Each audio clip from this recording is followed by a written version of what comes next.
kuni bilasizlarmi, hayotimda bir g'alati hodisa ro'y berdi. Bu narsani to'g'risi o'zim ham kutmagandim. Chunki kimgadir yaxshilik qilib, o'zim quruq tuhmatga qolishim yetti uxlab xayolimga ham kelmagandi. Hozir sizlarga u haqida qisqacha bo'lsa-da aytib berishga harakat qilaman.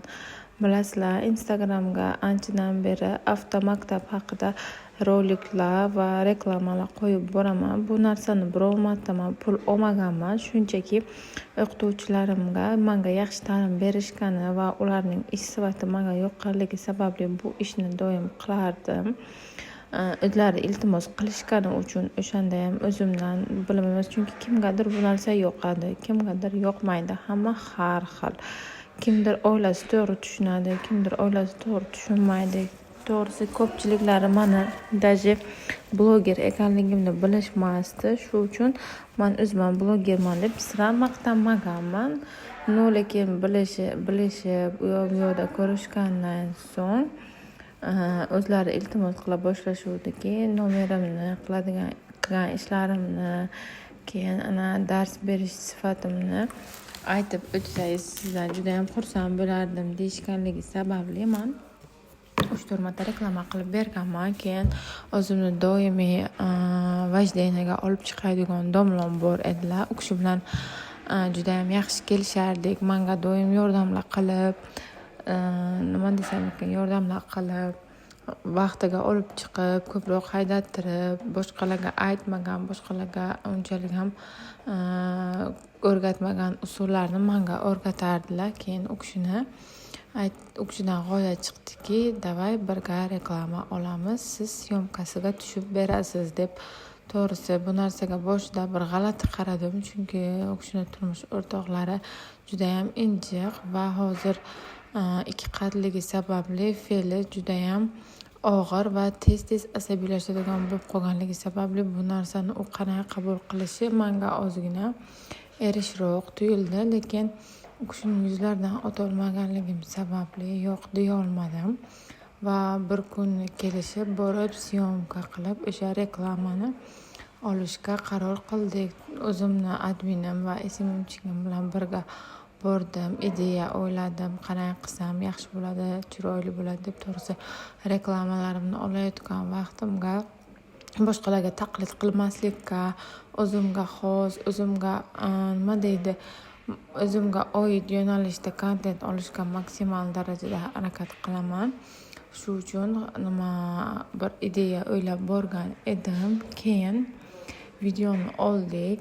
Keyin aytdilarki, men o'zim ham ko'rinishim kerak. Mashinani nomeri o'zim, iloji bo'lsa telefon raqamlarimni ham 2-3tasini hammasini montajda kiritib bersangiz juda ham xursand bo'lardim dedilar. Bu narsaga albatta meni qarshiligim bo'lmadi, chunki shunda ham tabiiy holatda instruktor bo'lganliklari sababli oldimda mashina haydashni ko'p marotaba o'rgatgan.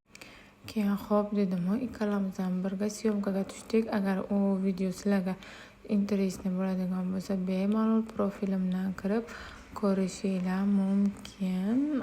U kishining profillarini ham отметка qilib qo'yganman. Keyin videoni kamida 2 kundan keyin yo 3 kundan keyin qo'yishimiz kerak edi, lekin iloji bo'lsa tezroq qo'ying, chunki nabor yozishni boshlayapman. Avtomaktabni narxlari oshgan, shu uchun eski narxga agar o'quvchilar topshirib olsa, ancha-muncha ularning kissasiga foyda dedilar. Shu uchun bir kunning ichiga ketma-ket reklamalarim bo'lsa ham profilimga montaj qilib qo'yishga qaror qildim. Soat 8:30lar edimi chamasi videoni qo'ydim. To'g'risi bu narsaga hech qanaqa pul olmaganman. Olish niyatim ham yo'q edi. Shunchaki yaxshilik uchun qilinayotgan narsa edi. Aradan 2 soat o'tmasdan turib, lekin men o'sha haligacha hazm qilolmaydigan va yuragimga qattiq teggan hodisa ro'y berdi. Ya'ni o'zim shu narsadan qo'rqib turgandim. O'sha qo'rqqan narsam amalga oshdi desa ham bo'ladi.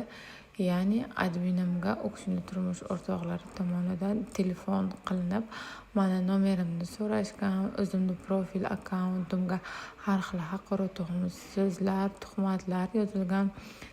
Men u kishi bilan yurgan ekanim. Manga o'qishidan boshqasi kerak emas ekan.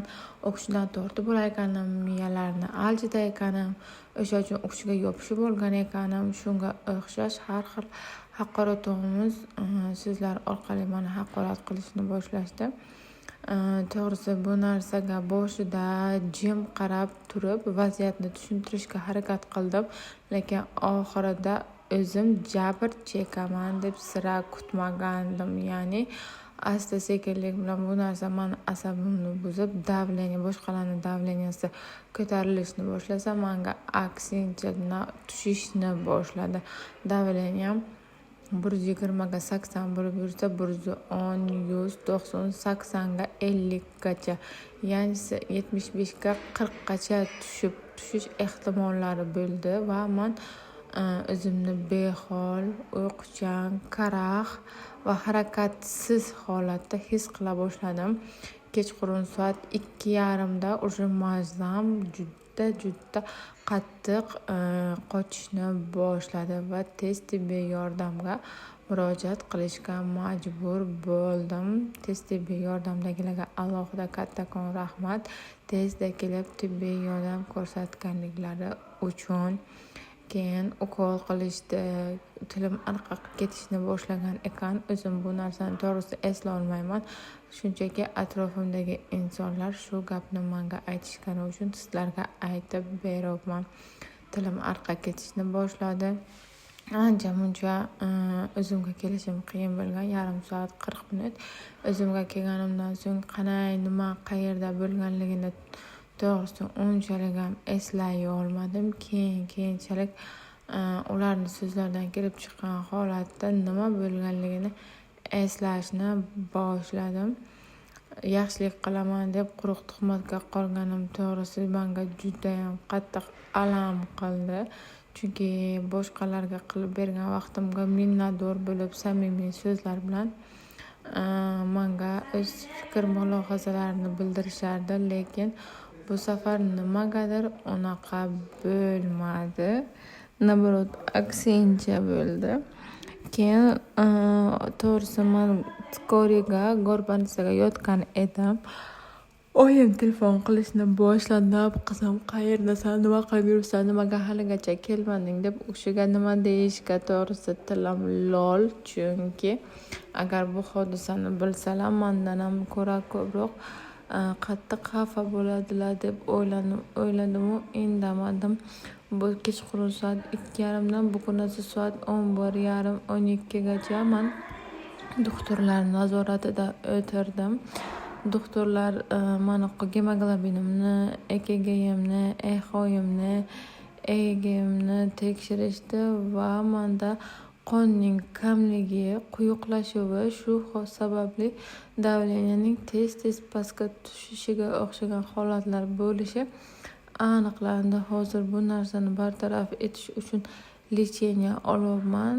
O'ylaymanki, bu yaxshi effekt beradi. Lekin anchadan beri mana bu darajada hech kim asabiylashtirmagandi ham.